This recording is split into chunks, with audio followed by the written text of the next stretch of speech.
KPR 101, Guns N' Roses, Mick and Allen, The Freak Show. It's time to Just Ask a Pro. We bring the pros into the radio station, giving you an opportunity to either educate yourself or get answers to those tough questions you've had. Today we have Tim in here from Diaz Larsen. Their number, 801-596-1661. We'll give that number out frequently today. And if you have any questions about bankruptcy, right now is your time to call into us and ask Tim any question. He will answer pretty much any question that involves bankruptcy. He is not a family lawyer. Yeah, I was going to say any question. He does not do criminal law. He does not do family law. He is a bankruptcy attorney. They have little red bumps, Tim. Everything about bankruptcy. Here, take this pill. Morally bankrupt. Could you help me? Are you seeing a huge increase? How long have you been doing bankruptcy? Oh, about 10 years. Have you seen a huge increase in the last couple of years? And not just because of the economic crisis that started in '08, but just people that are working full time and still can't afford to live. Definitely an increase in those people that are working full time and still it's just not working. So, and my point being that there's a lot of people that might be thinking, well, I can't do bankruptcy. I'm working. Yeah, that's actually a good myth that's out there, that if you're making a good income, bankruptcy just won't help you or you can't do it. That's entirely not true. In fact, for a Chapter 13 reorganization, you actually have to have income in order to be in the reorganization plan. Really? Yeah. I didn't know that. See, Yep. I just learned something here. Is it also true that now people are filing bankruptcy and they've got so much maybe student loan debt and undischargeable debt that even though they do a bankruptcy, they are still just drowning in debt? I mean, that could happen. Student loans are, for the most part, almost always non-dischargeable through bankruptcy. However, if you have enough other debt, maybe, if you could discharge all that other stuff, you could concentrate on your student loans and get that down. Okay, it makes that easier. Yeah. If somebody is coming into you and filing for bankruptcy and they have a fine with the courts, can you bankrupt a fine? You cannot bankrupt restitution, fines, things of that nature. Of any kind. Right. So the things that we cannot bankrupt or declare in a bankruptcy, I guess is the better way of saying that, student loans, taxes. Most of the time. There are some ways around taxes, so you definitely want to come see me about that, because there are times when taxes can be dischargeable. I know a lot of people, and the things I'm bringing up, what's getting them in trouble is past due taxes that are outrageous now, that they didn't take care of them or even try to take care of them when they should have, and they've got such a huge amount of debt from taxes, student loans, and possibly fines from a DUI or maybe 2 DUIs or something like that, where all of a sudden they've got these fines. And with those, and it's funny because they'll go, yeah, what's that guy you have on? I need to get out of this. It's like, you're not getting out of that. You're not getting out of your fines. You're not getting out of child support. You're not getting out of alimony.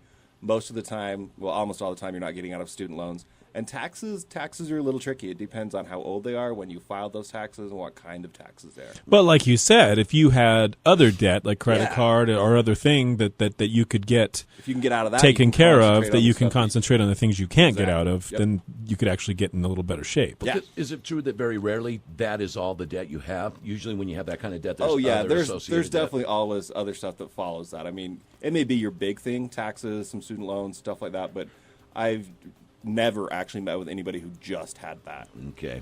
And then throwing some medical bills on top of that, But medical bills, you can discharge. You can discharge the medical bills for sure.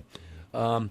As we get in the new year 2014, is there anything new on the laws that we should know about? We're still under the same code. Nothing really huge has changed.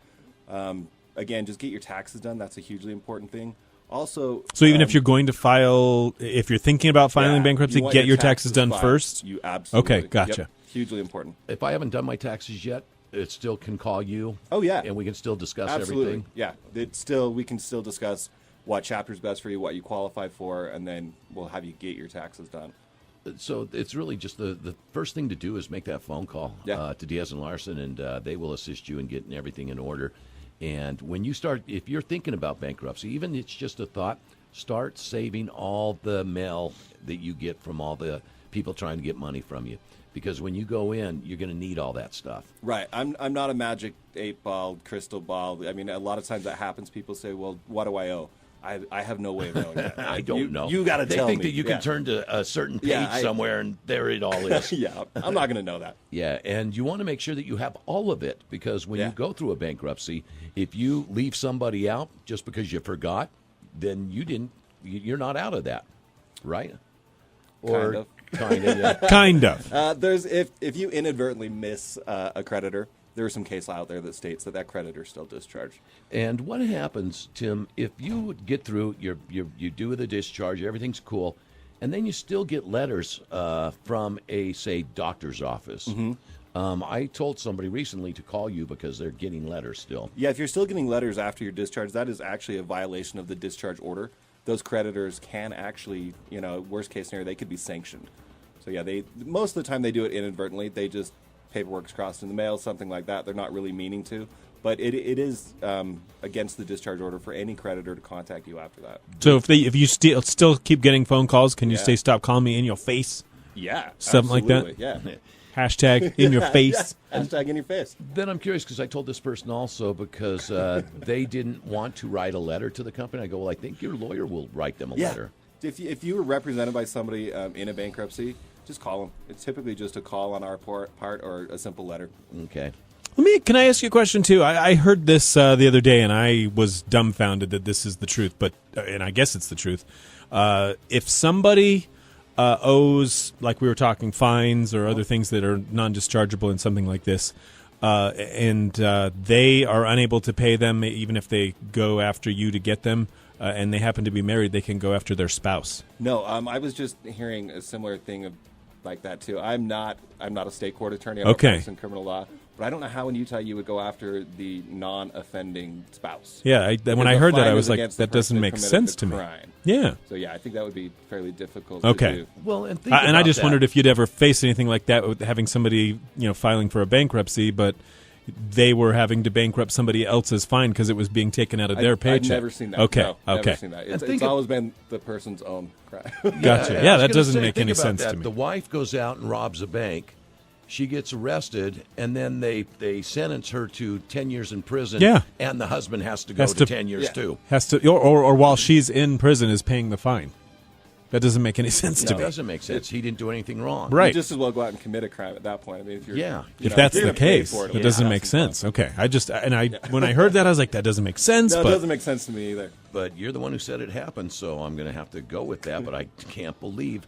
And then I go, what is that? Just an intimidation? Is that a very well strategy could be or something? Get us paid, or we're going to go after your grandma. Yeah. Because I've had bill collectors calling me up on somebody else's, my brother's bill, and threatening me. And it's, don't you threaten me. Yeah. Well, he listed you as Doesn't matter. And I go, I don't care what he listed. Don't call me ever again, and don't threaten me. Right. And the guy got really harsh with me, and I was like, dude, don't do this. Yeah, he doesn't know you. I wouldn't mess with you. Yeah, don't do this, dude. I am the last MFer on the face of this planet you want to mess with right now. Yeah, hashtag MFer. Yeah, hashtag it. You son of beer. We are talking bankruptcy today. Any questions you have, give us a call. 470-570-670 KBER. Tim is here from Diaz and Larsen. We'll answer any questions. And we'll take a break and come back with the questions right after this.